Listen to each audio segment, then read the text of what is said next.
আজকে কথা বলবো ফিলিস্তিনের বর্তমান হত্যাযোগ্য বাস্তবতা সম্পর্কে। আসলে ইসরায়েল কর্তৃক ফিলিস্তিনি মুসলমানদের উপর অত্যাচার সে তো অনেক পুরনো ব্যাপার, কিন্তু বর্তমানে যে বিষয়টার অবতারণা করা হচ্ছে সেখানে শিশু নারী বৃদ্ধ সেখানকার ঘর বাড়ি হত্যাযজ্ঞ এমনভাবে চালানো হচ্ছে যে অতীতের সব হত্যাযজ্ঞকে ছাড়িয়ে যাচ্ছে।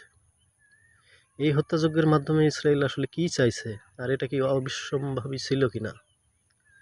তো আমি মূল যে ফোকাসটা আজকের ভিডিওতে তুলে ধরবো সেটা হচ্ছে 2004 সনে সম্ভবত একটা শিশুর জন্ম হয় এবং এই সাক্ষাৎকারটা প্রচারিত হয় ওখানকার একটা টিভিতে, ওখানকার ফিলিস্তিনের একটা টিভি চ্যানেল সম্ভবত আল-আকসা নামে, আকসা টিভিতেই 2008 সনে প্রচারিত হয় এই সাক্ষাৎকারটা, যে ওখানকার একজন আলেম ইসা বাদওয়ান, তারপর বিখ্যাত আরেকজন আলেম শাহ নিজার, যিনি পরবর্তীতে মারা গিয়েছিলেন বলে জানতে পেরেছি আমরা।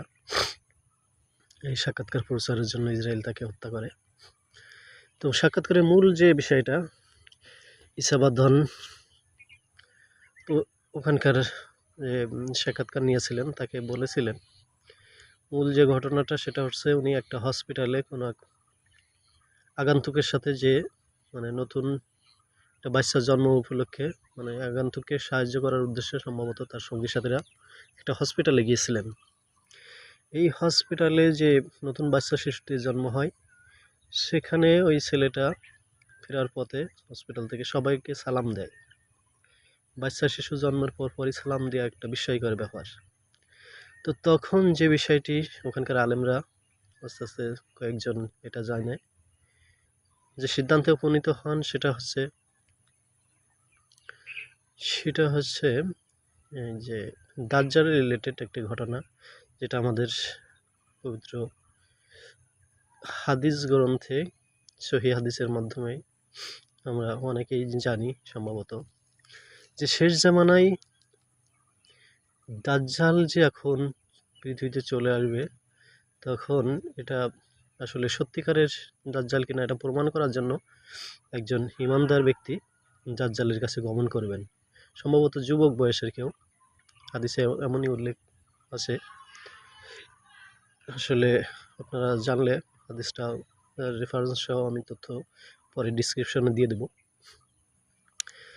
তো এই হাদিসের মাধ্যমে জানা যায় যে একটা ছেলে ওই দাজ্জাল যে সত্যিকারের দাজ্জাল কিনা একজন ব্যক্তি, এটা যাচাই করার জন্য ইমানদার ব্যক্তি দাজ্জালের কাছে গমন করবেন।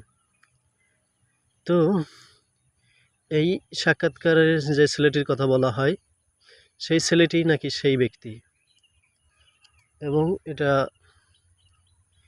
তখন সাক্ষাৎকার যেহেতু প্রচারিত হওয়ার পর সারা বিশ্ব ছড়িয়ে পড়ে, তখন ইসরায়েল ওখানে অনেক বোমা হামলা, রাসায়নিক গ্যাস ইত্যাদির মাধ্যমে সেখানকার অনেক শিশু সন্তানদের হত্যা করে। বর্তমানে যেমনটি তারা আবারও শুরু করছে। তো এটার মাধ্যমে আমি যেটা বলতে চাচ্ছি,